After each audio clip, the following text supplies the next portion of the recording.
Bueno, vamos a tomar contacto con Marcelo Lewandowski, el colega Lewandowski, pero además en este caso en su función de senador por el departamento de Rosario, vecino departamento al nuestro. Estamos en el Gran Rosario, en el departamento de San Lorenzo, con TBR nosotros. Marcelo, en la próxima tomamos un café en forma presencial, pero hoy por hoy el COVID nos lleva mucho tiempo, a todos y a todas, pero particularmente en tu caso, como senador del departamento más importante, la ciudad más importante, la segunda ciudad más importante del país.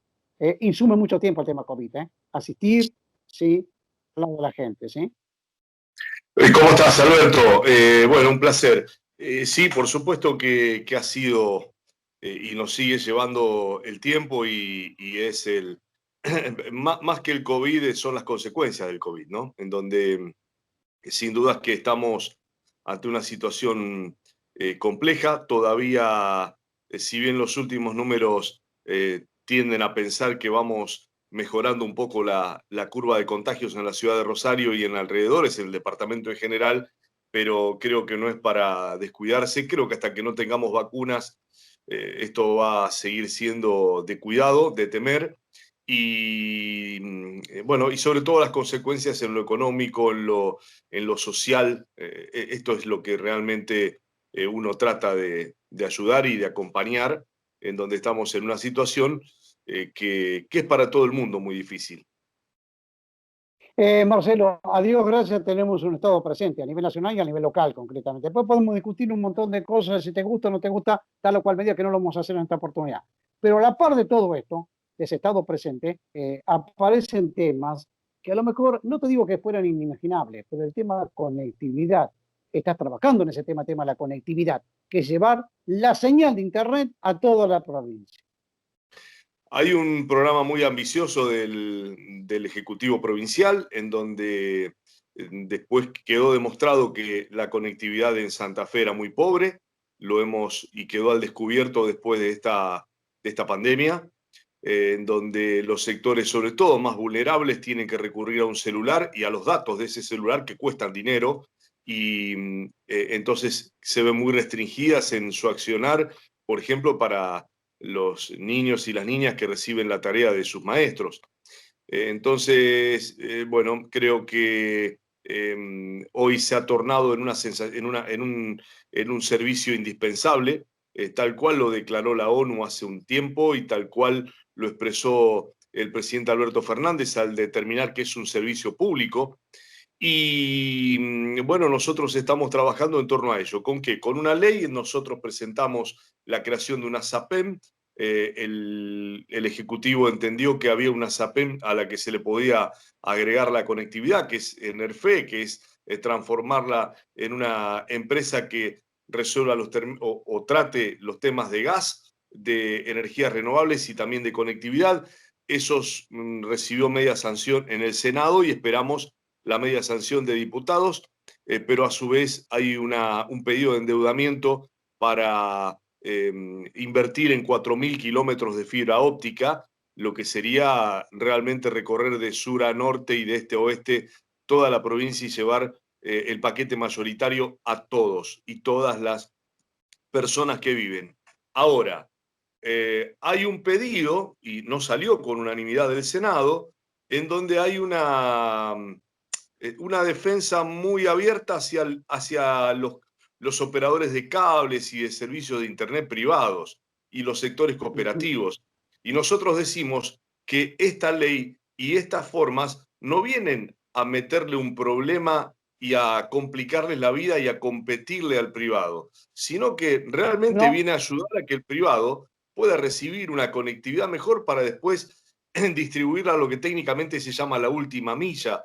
Nosotros no creemos que el Estado santafesino tiene que ir al domicilio, tiene que asegurar que el privado que va a llevar a los domicilios lleve una buena conectividad. Ahora, si el privado no lleva, por ejemplo, a un asentamiento, ¿nosotros qué hacemos? Dejamos que ese asentamiento, las personas que viven en ese lugar no tengan ningún servicio. ¿Cómo hacen los chicos que van a la escuela? ¿Cómo hace el médico que quiere hacer una consulta por internet? Bueno, el Estado tiene que estar presente allí. No puede no dar una conectividad con un Wi-Fi comunitario. Se verá la forma tecnológica, pero nosotros no podemos, como se nos sugiere, poner que el Estado provincial no puede intervenir en aquellos lugares donde hay un privado. Porque si el privado no le conviene ir a los lugares más carenciados, los dejamos sin conectividad. Sería más o menos como la salud hoy por hoy, esencial, ¿sí? No podemos decir, Exacto. no, en aquel barrio no pueden entrar el 107 porque hay inseguridad. Bueno, a la par de la salud, que vaya la seguridad, ¿sí? Me parece muy bueno y punto suspensivo para este tema. ¿Qué obras están necesitando? ¿En qué obras están trabajando ustedes en el departamento de Rosario, hoy por hoy? Mirá, Alberto, estamos ahora puliendo todos los detalles que tienen que ver con el presupuesto. Por supuesto que uno trata de pedir determinadas obras, lo habla con los ministros, algunas aparecen, otras no. Estamos en la etapa en donde estamos puliendo a ver qué cosas no pueden faltar, pero a mí me parece fundamental que se esté pensando en la construcción de escuelas. Por ejemplo, en el departamento de Rosario hay una construcción de no menor de 3 escuelas. Una, por ejemplo, en Pueblo Ester, en donde hace 21 años que el Estado provincial no inaugura una escuela y se ha transformado de pueblo en ciudad y hace falta. Se van a terminar los jardines de infante, aquellos que empezó Macri y quedaron por la mitad. ¿Te acordás cuando Macri comparaba todo en jardines de infantes? Entonces decía, con esta plata se harían tantos jardines de infantes. Bueno, esos jardines de infantes se bloquearon en el 2017 y quedaron todos a mitad de hacer. Entre los que se van a terminar, más los que se van a incorporar, vamos a tener no menos de 8 jardines de infantes a construir durante el 2021 en todo el departamento Rosario. Aparte de la Escuela de Pueblo Ester, lugares emblemáticos como Nuevo Alberdi, allí donde está el padre Sinieris, es una zona muy complicada y donde un colegio hace falta. Bueno, allí hay terrenos provinciales y se va a construir un colegio. Y después, bueno, una cantidad de obras que hemos trabajado con cada presidente comunal, con cada intendente para ver qué hacía falta. Obras también en el arroyo Saladillo, que son fundamentales para que la famosa cascada no se coma el puente que está sobre Ayacucho, que conecta Rosario con Villa Gobernador Galvez. Bueno, hay una cantidad importante, rutas, no solamente arreglos, sino conexiones nuevas. Así que hay mucho por hacer en el 2021. Bueno, perdón, y el tema presupuesto nacional, ¿cómo replicó en el departamento? Y en Mirá, la zona sur, digamos. Yo lo estuve viendo y analizando con algunos especialistas.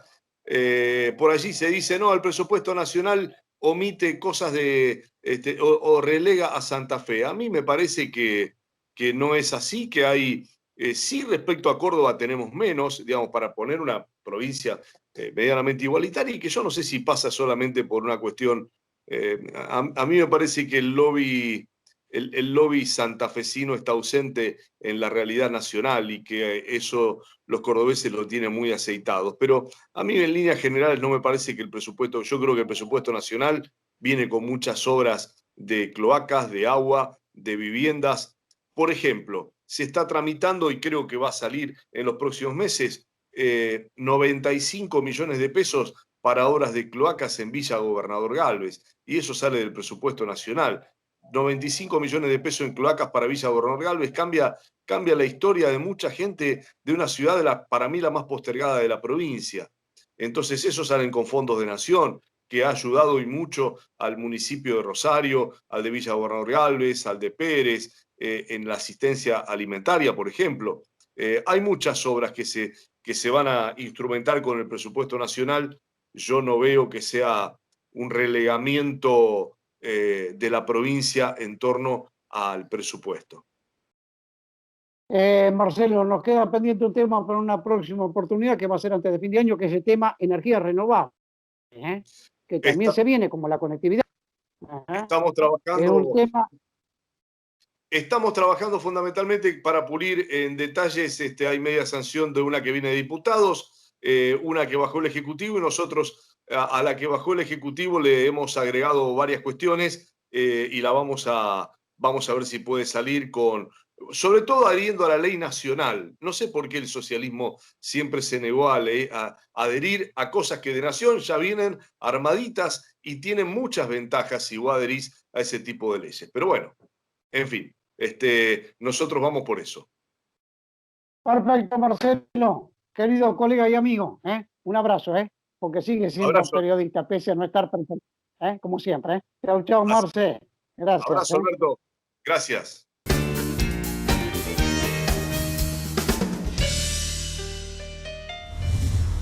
Bueno, vamos a tomar contacto con el doctor Jorge Elizondo, nuestro columnista en materia laboral, en temas laborales. En los últimos días en la provincia de Santa Fe se acaba de sancionar la ley de adhesión a la ART, que parece un tema meramente técnico, pero que atenta contra los derechos de los trabajadores. Y además ha sido una ley que ha sido declarada, es una ley que ha sido declarada con muchísimo rechazo. ¿Qué significa esto? Ha sido declarada inconstitucional en diversas provincias donde está operando, digamos, esta ley, por adhesión, por supuesto, las respectivas legislaturas o parlamentos locales en las provincias respectivas. Doctor, como siempre decimos, muy buenos días, en pandemia, dígame una cosa, después de esta decisión de la provincia de Santa Fe, esta ley macrista, ¿qué puede pasar, digamos, judicialmente cuando se plantea, digamos, un rechazo, una impugnación a la ley por parte del afectado, por parte del trabajador o la trabajadora? Mire, por empezar, yo creo que no cabe duda que es inconstitucional la ley. No cabe duda, no porque lo hayan dicho algunos de los tribunales de nuestro país, porque no se puede privar al trabajador de la posibilidad de ir a la justicia. No se puede prohibir que el trabajador pueda accionar judicialmente sin pasar antes por un procedimiento ante una especie de tribunal administrativo que no es tribunal administrativo porque sus miembros no detentan las cualidades propias de un funcionario administrativo. Los médicos que integran las comisiones no son funcionarios públicos, no tienen estabilidad, amigo, y se relacionan con la Superintendencia de Riesgo del Trabajo a través de una relación regida por la ley de contrato de trabajo, es decir, que pueden ser despedidos con indemnización. ¿De qué clase de estabilidad podemos hablar? No tienen la estabilidad de los jueces. Quieren dar facultades jurisdiccionales propias de los jueces. Sus decisiones van a ser cosas juzgadas administrativas. Por lo tanto, es absolutamente inconstitucional. El procedimiento dura 60 días. 60 días hábiles, con la posibilidad de que el trabajador pueda reclamar que en el plazo de 10 días supletorio, digamos, se pueda terminar el procedimiento. O sea que tenemos 70 días hábiles administrativos antes de poder iniciar una acción judicial. Y le voy a decir más, acá se habla mucho de litigiosidad. Y es verdad que existe. Y estamos hablando, perdóneme, estamos hablando de la salud y de la vida de un trabajador o de una trabajadora, porque ART significa accidente de riesgo de trabajo. Ojo con este tema. Y usted me tiene el dedo en la llaga. Si habla de litigiosidad. A ver.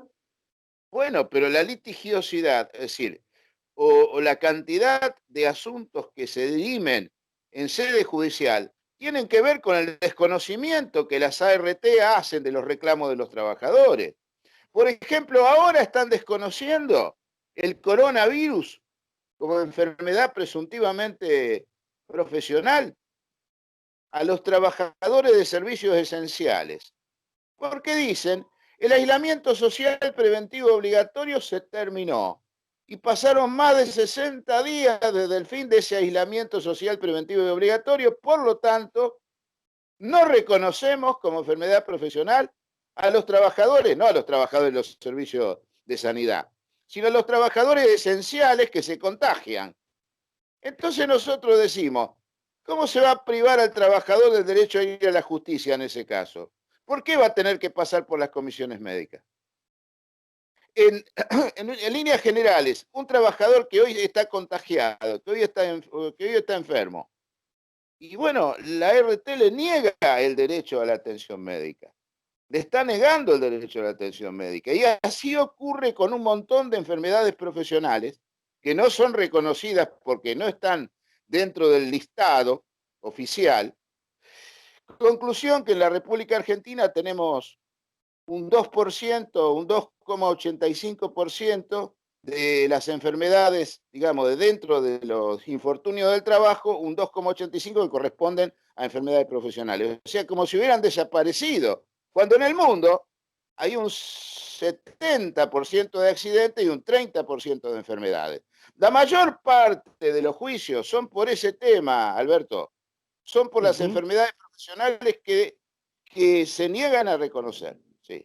Bueno, la falta de reconocimiento y esta adhesión significa amparar un fabuloso negocio en contra de los trabajadores, pero fabuloso negocio al fin por parte de las aseguradoras de salud, ¿sí?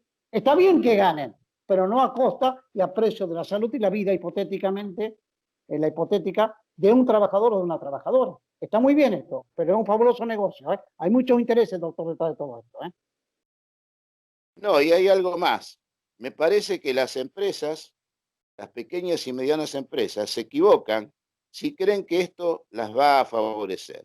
En primer lugar, la mayor parte de los juicios que se plantean en tribunales son contra las ART y no son contra las empresas, excepcionalmente contra las empresas. La mayoría son contra las ART. Entonces yo no sé cuál es el beneficio que van a tener las empresas como consecuencia de la sanción de esta ley. Otra cosa que le quiero decir, en este momento las comisiones médicas no funcionan, están cerradas. Están cerradas.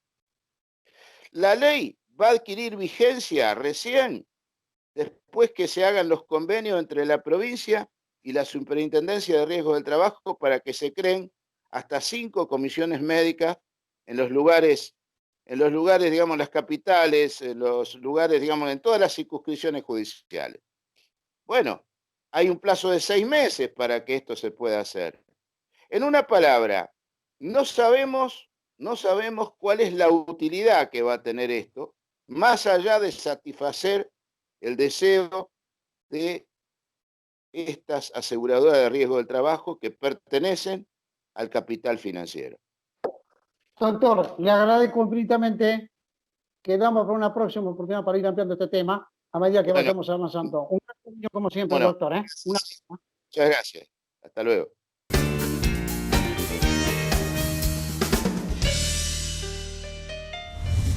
Jorge Perlo es el secretario general de los judiciales en la provincia de Santa Fe. Que como siempre decimos, muy buenos días, muy buenas tardes, muy buenas noches. Es una actividad especial, digamos, el trabajador y la trabajadora judicial en la provincia de Santa Fe, ¿sí? Que han mantenido, digamos, restricciones. Hoy por hoy, ¿cómo está la labor, digamos, en tribunales para atender precisamente a profesionales, a justiciables en la provincia? ¿Cómo está esa tarea?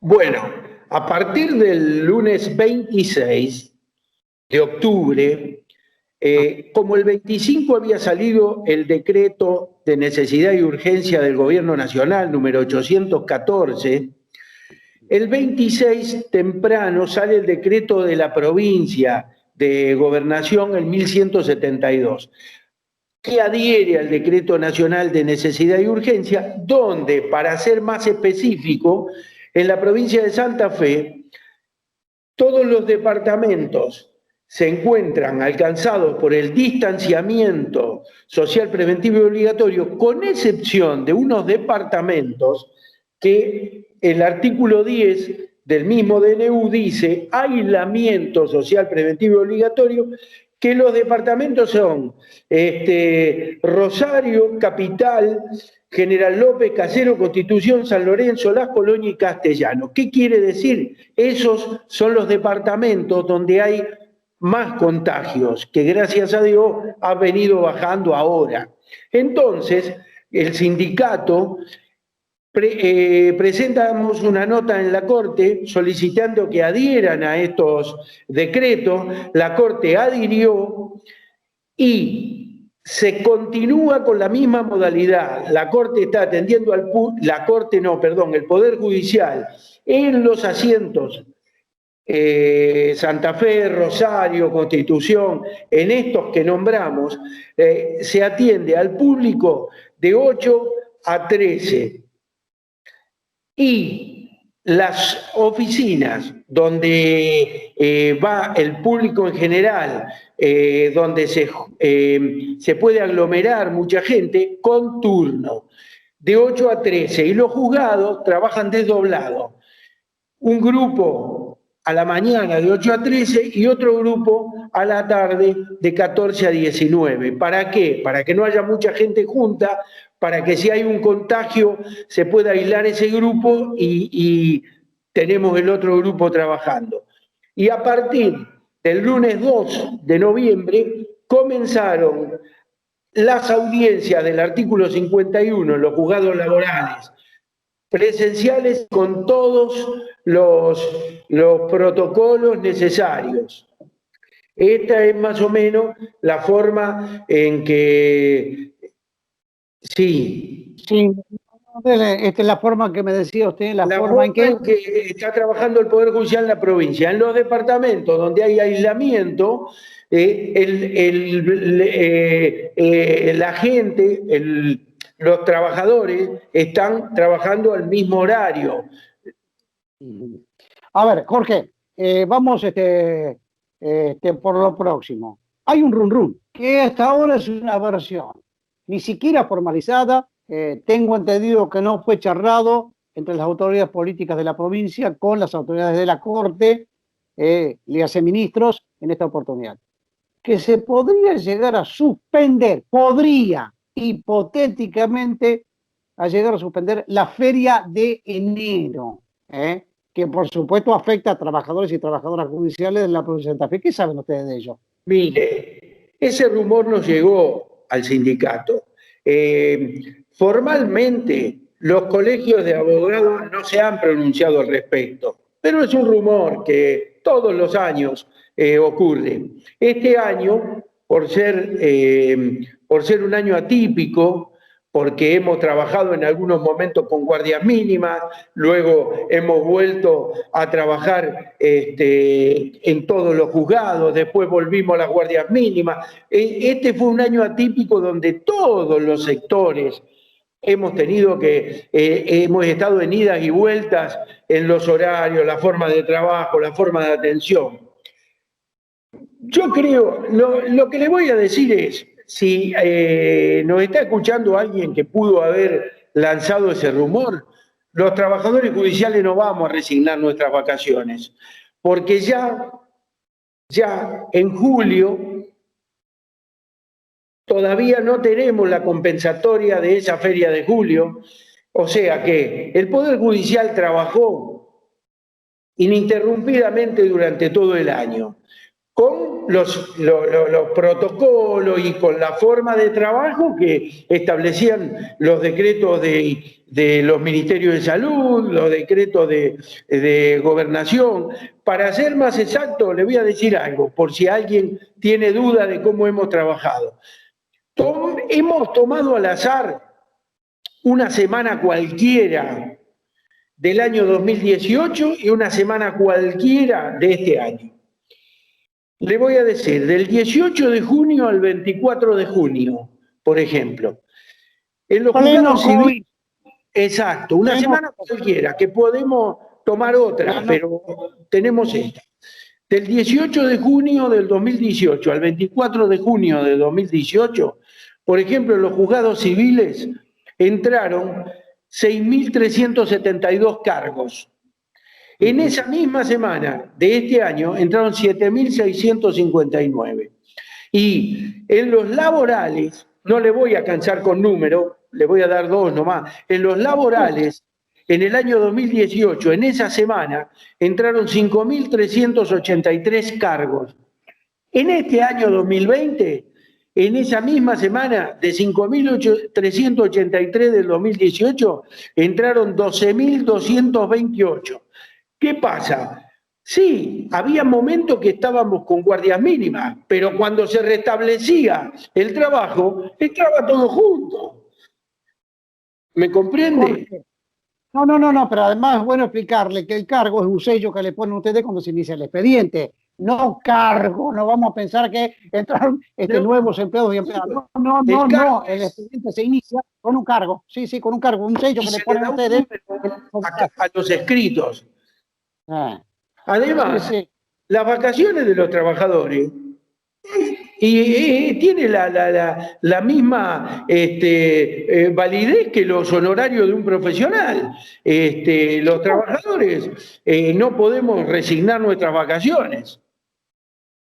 Jorge, por más que tengan aire acondicionado, que tengan todo tipo de comodidades modernas, etcétera, etcétera, pregúntenle, sin despreciar a mis colegas, los abogados, ¿sí? ¿Quién va a ir a presentar un expediente con 50 grados de calor en el norte de la provincia de Santa Fe? No trabaja nadie, convengamos en eso. El país se inmoviliza, te guste o no te guste, te quedarás en casa con un piletín, irás a caminar por el parque, no podrás irte de vacaciones a uno de los lugares de veraneo en la provincia, en la república o en la provincia, pero ¿quién trabaja en enero? Nadie, Jorge, nadie. Y menos con COVID. Sí, posiblemente la Corte le busque la manera de que a lo mejor en vez de cerrar los asientos más grandes, quede algún juzgado de turno. Pero eso, a suspender la feria, me parece demasiado. Suspender, digamos, un beneficio y una riqueza laboral que tienen los trabajadores. Seguro. Y las trabajadoras judiciales. Como siempre decimos, un gran abrazo. Gracias. Un gran abrazo. Gracias. No hablamos de política en esta oportunidad, pero es bueno aclararle todo lo que está ocurriendo en el Poder Judicial en materia laboral y en materia de actividad judicial. Gracias, Jorge. Un gran abrazo, Alberto. Muchas gracias.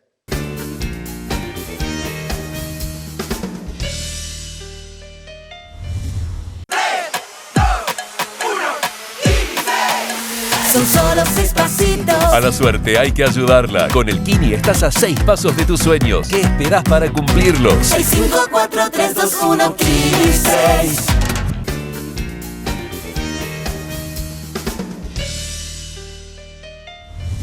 Bueno, vamos a tomar contacto con Daniel Gutiérrez, secretario de prensa de la UON, seccional Rosario, que conduce Antonio Donelo.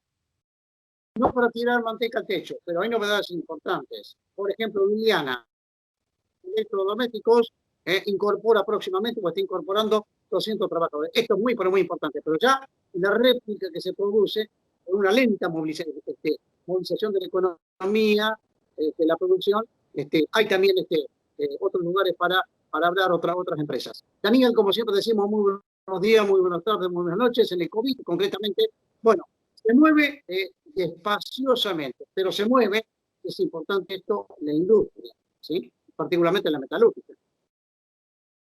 Sí, buen día, Alberto. Sí, la metalúrgica está moviéndose en varios sectores.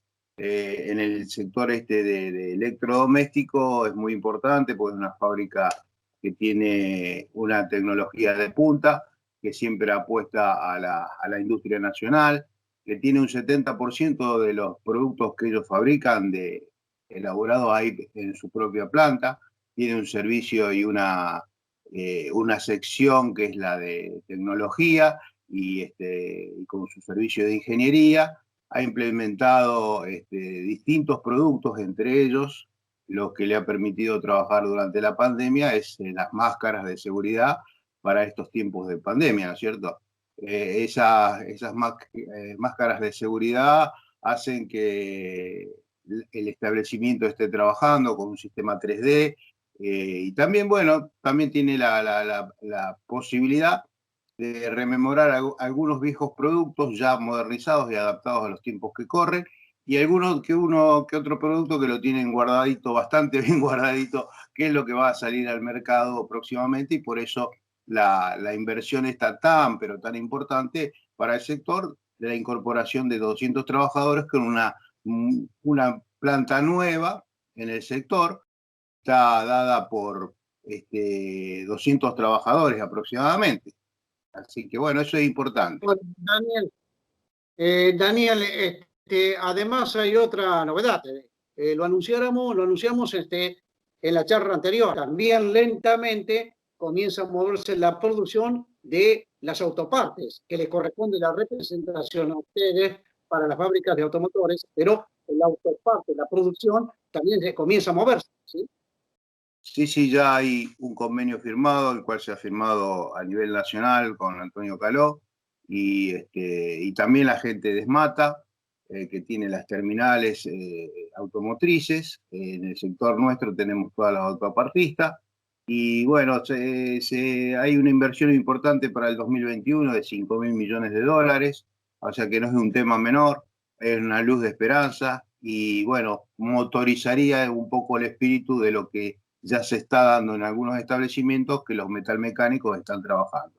Y otros sectores que también están ligados a la alimentación, porque son máquinas y equipos para el sector de alimentación, máquinas y equipos para el sector de la agroindustria, de la maquinaria agrícola, o sea que se van dando algunas luces de esperanza. También hay una lucecita de esperanza con la fabricación de carrocerías en el sector del urbano, más precisamente en el establecimiento Metal Sur. Y bueno, eso potenciaría y le daría un poco de luz de esperanza a todos los sectores. Bueno, la idea de nuestra organización gremial a partir de Antonio Donelo es cuidar todos y cada uno de los puestos de trabajo, que se ha logrado con un gran esfuerzo por parte de Nación también, que ha ayudado con esta implementación del ATP, del IFE y estos créditos que se están dando a tasa cero para las pymes. O sea, hay una luz de esperanza y también tenemos un Estado presente, que eso creo que es loable destacarlo, hay que decirlo. El Estado está presente, nos escucha. Nosotros también, para aquellos, tenemos siempre proyectos, un proyecto que tenemos desde Antonio Donelo de hace ya un par de años, es la implementación de un listado de morosos, de patrones morosos, y que se retiran del país y se van como si nada. Ese delito hacia los trabajadores, hacia nuestro pueblo trabajador, no lo podemos permitir. Y bueno, se está potenciando eso y lo decimos en todo y cada uno de los lugares donde vamos para que esto sea una realidad.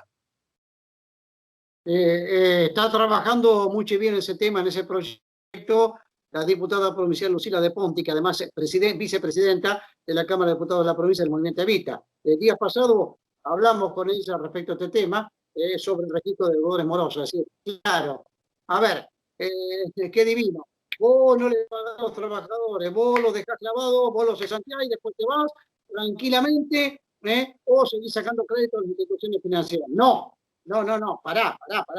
Esto no se puede hacer. Este es un país serio, completamente.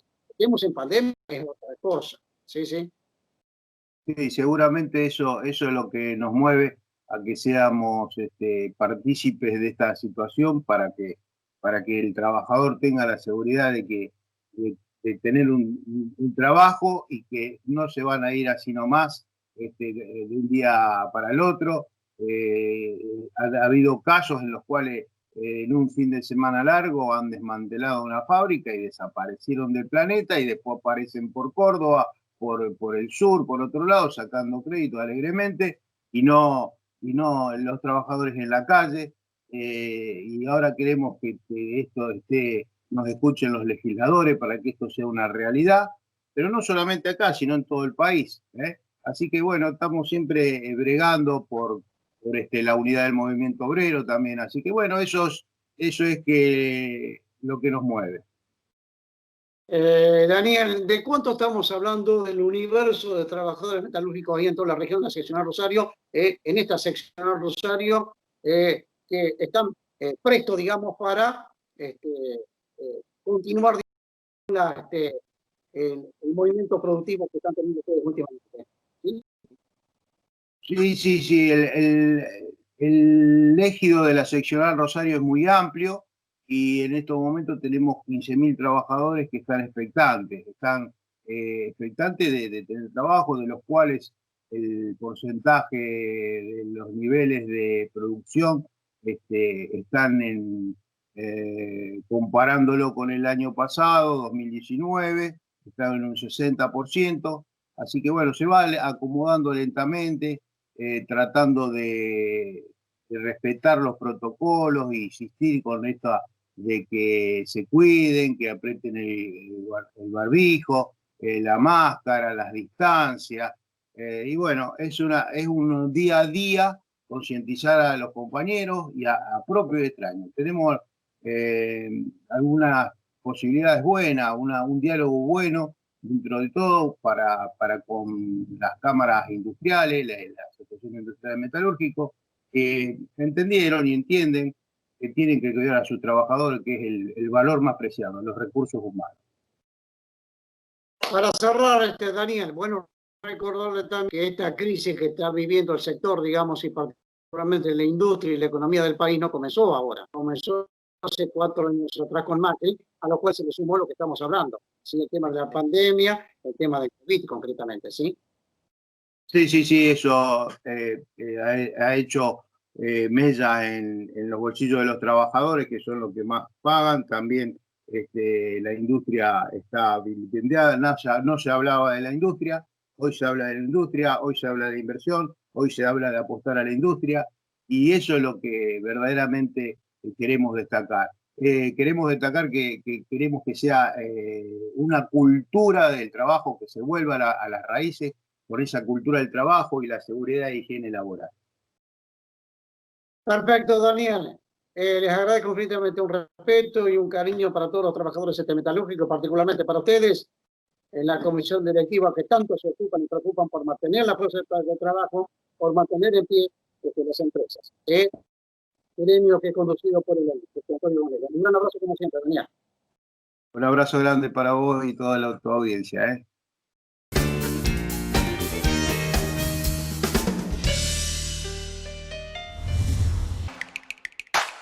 Programa Integral de Seguridad. Modernizamos y unificamos el sistema de 911 para brindar un mejor servicio. Si estás en presencia de conductas sospechosas, alarmas, disparos, pedidos de auxilio, situaciones de violencia de género o cualquier hecho delictivo, llama al 911. La central de emergencias 911 es un servicio gratuito que centraliza todo tipo de emergencias. Atención, las llamadas al 911 para hacer bromas o denuncias falsas están penadas por la ley. Tu denuncia es muy importante. Entre todos, nos cuidamos. Llama al 911. Provincia de Santa Fe.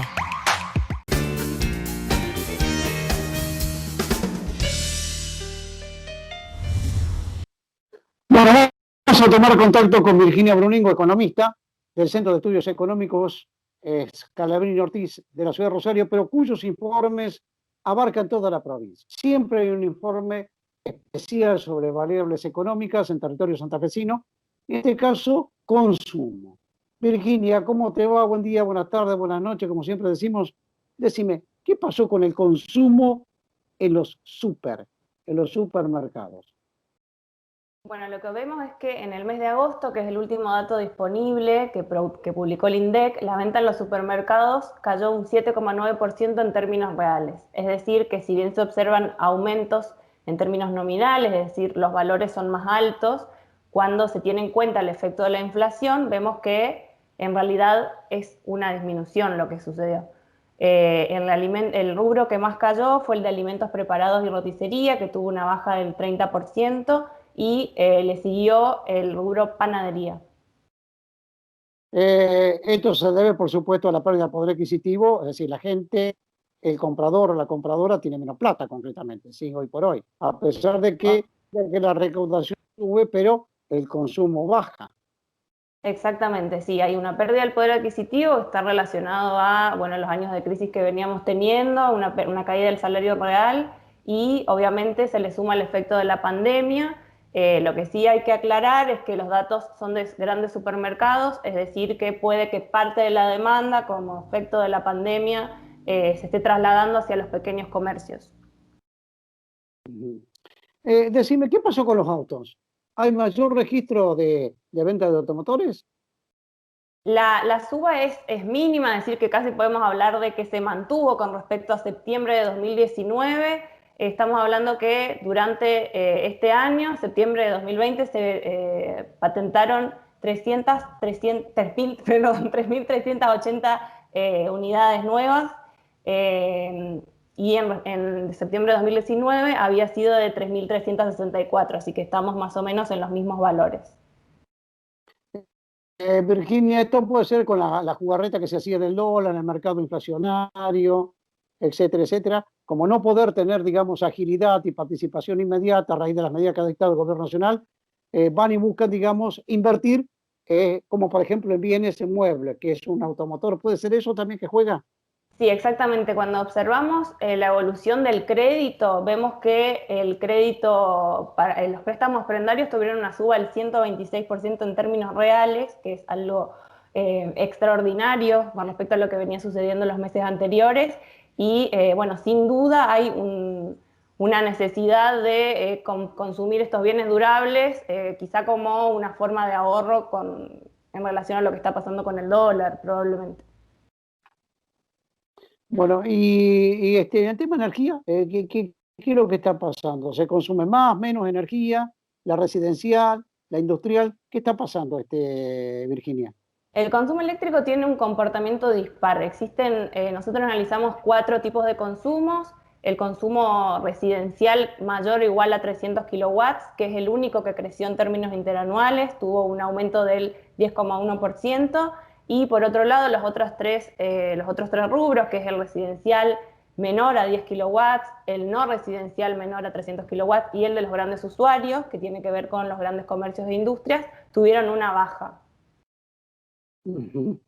O sea que decrece, obviamente, si no hay consumo, el súper, si se mantienen iguales, digamos, los consumos a niveles estándares y estadísticos que ustedes llevan adelante, significa que la energía también. Se puede consumir un poco más de energía residencial porque permanecemos más dentro de la casa, como lo habíamos explicado oportunamente. Exactamente, pero bueno, uno de los mayores pesos es el de la industria y entonces en el total da una caída del 2,9%. De todas maneras, es una caída un poco menor a la que habíamos tenido el mes anterior.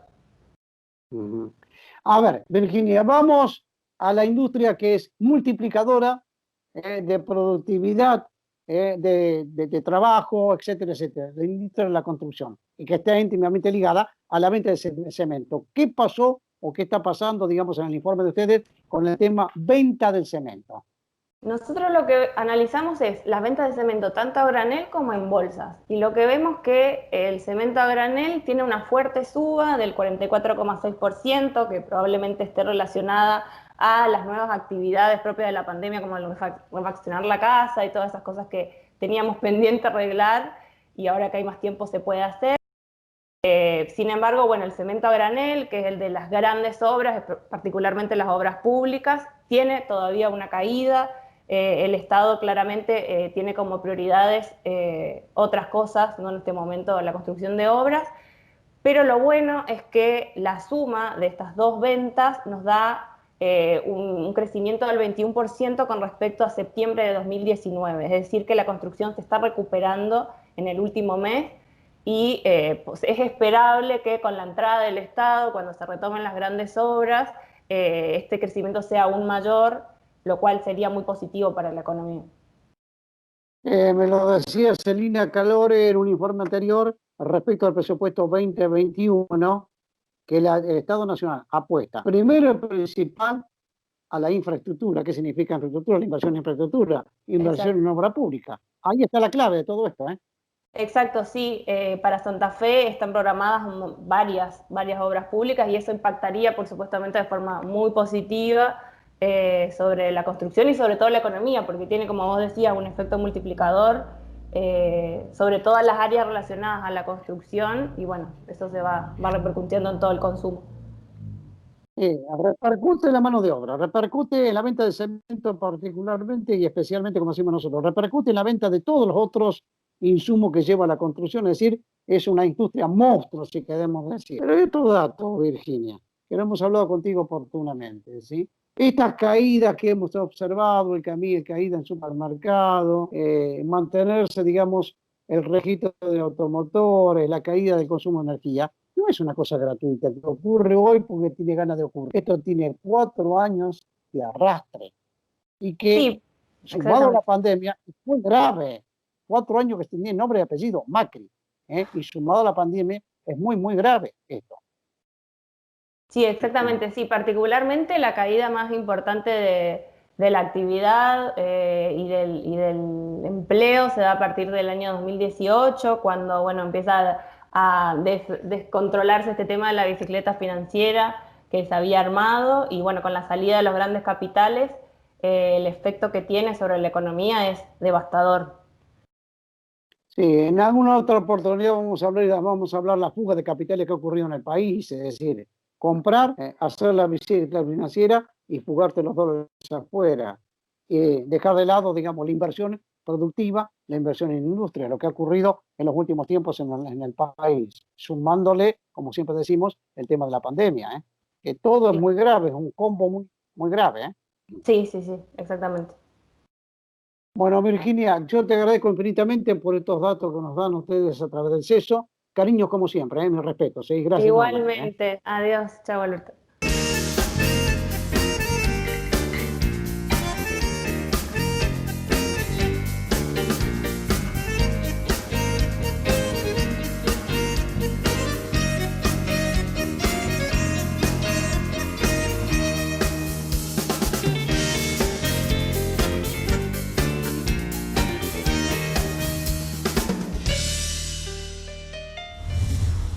Vamos a tomar contacto con José Testoni, que es de la CTA provincial. En los últimos días se acaba de conocer, digamos, un respaldo irrestricto al impuesto de la riqueza que hoy por hoy se discute. Está parado en el Congreso Nacional, en la Cámara de Diputados de la Nación. ¿Sí? La riqueza viene a suplir, viene a solventar los inmensos gastos que ha hecho el gobierno nacional, ¿sí?, para sostener la vida y la salud de todos y de todas en el país. Como siempre decimos, muy buenos días, muy buenas tardes, muy buenas noches. ¿Por qué este respaldo? ¿Qué novedades tienen ustedes respecto del impuesto a la riqueza que está en el Congreso Nacional? Bueno, las novedades que tenemos es que el gobierno nacional, que ha tenido desde el primer día, desde el mismo 10 de diciembre del 2019, previo a la pandemia, una vocación de unidad de los argentinos real y sincera, en función de esta prioridad que creo que nosotros compartimos como central, digamos, de un acuerdo nacional, un acuerdo que permita fijar bases de la macroeconomía y algunos temas políticos casi como cuestiones de Estado, de alguna manera pone sobre la mesa el avance o no avance de este proyecto de ley. Nosotros, el objetivo del gobierno lo compartimos, vuelvo a decir. La Argentina necesita que más allá de los gobiernos haya algunos temas macroeconómicos que se han acordado, fundamentalmente por la famosa restricción externa que tiene nuestro país, de la cual han sido víctimas gobiernos de izquierda, gobiernos de derecha. Gobiernos de izquierda nunca tuvimos, gobiernos de centro, gobiernos populares y gobiernos de derecha. La restricción externa, la fuga de capitales, la fuga de dólares, en definitiva, que cuesta tanto ingresar esas divisas al país, es brutal. La Argentina no es un país pobre porque lo que produce equilibraría favorablemente la balanza. Podría solventar ambos déficits, ¿no? El déficit fiscal y el déficit comercial. Pero con fuga de capitales eso no se hace posible. Entonces yo creo que como el gobierno, el equipo económico y el gobierno central entienden muy bien esto, ponen de alguna manera en pausa algunos temas. Nosotros creemos que el tema del impuesto a las grandes fortunas, este aporte solidario y extraordinario a las grandes fortunas, no debe ser de las cosas que estén en pausa, ¿sí? Entendemos que hay que poner en pausa cuestiones, el presupuesto, por ejemplo, bueno, que lo aprobaron. Tiene que haber cuestiones que obviamente uno los deje como reservado a una mesa de discusión para mostrar voluntad en ese acuerdo nacional. Pero hay cosas que no. Y creo que el sostenimiento de lo que han sido los gastos extraordinarios de la pandemia es una de las cosas que no. Porque la verdad nos vamos a quedar sin recursos y estamos al filo de un sistema de salud muy robusto, muy importante que tiene Argentina, pero al borde de estar colapsado. La pausa será porque se está discutiendo con el Fondo Monetario Internacional. ¿Puede más el Fondo Monetario Internacional? ¿Pueden más los acreedores en este caso? ¿Qué novedad? ¿Qué saben de ello ustedes? No, siempre han sido un tándem. siempre ha sido un tándem. Acá la derecha nacional, que se ha podido articular en una referencia política que fue la del gobierno de Cambiemos, del 2015 al 2019, siempre han trabajado en tándem con esos sectores más, con de alguna manera los acreedores externos, que no les importa mucho el largo plazo o la situación de la gente. Por eso nos expresamos públicamente en una solicitada en el diario Página 12, junto con una gran cantidad de organizaciones que conformamos lo que se llama el espacio de producción y trabajo, organizaciones del movimiento obrero, no solamente estaba la CTA de los trabajadores, sino la Corriente Federal de Amichetti y Palazzo, los sectores cooperativos y los sectores, obviamente, de la pequeña y mediana empresa. Este conglomerado de organizaciones vinculadas a la producción y el trabajo, creemos que este sí se debe tratar, este proyecto sí debe avanzar independientemente del proceso del Acuerdo Nacional, por la necesidad de recaudar que tiene el Estado para reducir su déficit fiscal, y por otra parte, porque tiene un amplísimo consenso en la sociedad. Entonces, cuando hay cosas que son tan mayoritariamente apoyadas por la sociedad y tan necesarias, creo que no hay que esperar que la posición dominante o no de un pequeño grupo de legisladores bloqueen su avance. Nosotros insistimos, debe haber acuerdo nacional, pero esto se debe correr de esa agenda del acuerdo nacional, donde deben estar las cuestiones macroeconómicas. Esto no es algo macroeconómico. Lo que se está discutiendo con este impuesto es simplemente una contribución solidaria extraordinaria. El acuerdo nacional tiene que estar sentado sobre las bases de las cuestiones que trascienden a los gobiernos. Y esto no es algo así. Esto no es algo de esas características, esto es algo que tiene que hacerse por la emergencia, solidariamente. Los que más tienen son los que tienen que sostener. Y acá hay un puñado muy chiquitito de empresarios que efectivamente en la Argentina deberían contribuir, y esto no va con sus fortunas personales, no con lo que es su capital productivo, y obviamente lo pueden hacer, no van a pasar ninguna necesidad si lo hacen, y el Estado va a estar recaudando y siendo, en definitiva, una sociedad un poquito más. Se ha aplicado a los países más desarrollados del mundo. Esto no es un invento argentino, ¿sí? Y que probablemente tiene menos necesidad que nosotros, pero el COVID golpea no solamente a la República Argentina, sino al mundo, ¿eh? Sí, por supuesto. Esto es algo que inclusive recomiendan los propios organismos internacionales, esto lo sabe, el Círculo Rojo de la Argentina que opera para que estas cosas no sucedan, lo saben perfectamente, los propios representantes del Fondo Monetario en la Argentina y de distintos organismos multilaterales de crédito, siempre dicen que en la Argentina los ricos pagan poco. Eso lo tienen como una de las cuestiones que la Argentina debe acomodar. En la Argentina los ricos pagan poco, y no solo pagan poco, sino que además fugan. O sea que se nutren de la riqueza nacional, su plata la hicieron en el país, pero después cuando pueden se construyen mansiones y sociedades, mansiones en Punta del Este y sociedades fantasmas en Panamá o en un paraíso fiscal. Realmente habla de cómo dicen, o sea, esta esquizofrenia, ¿no? de ese sector tan concentrado, ¿no?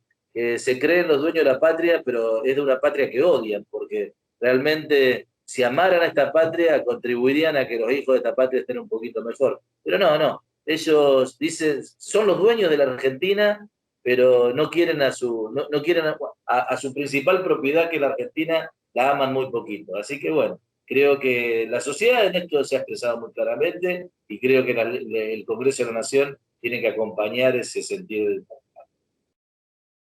Te agradezco infinitamente, José, como siempre, un gran abrazo. Un gran abrazo, Alberto. Así es.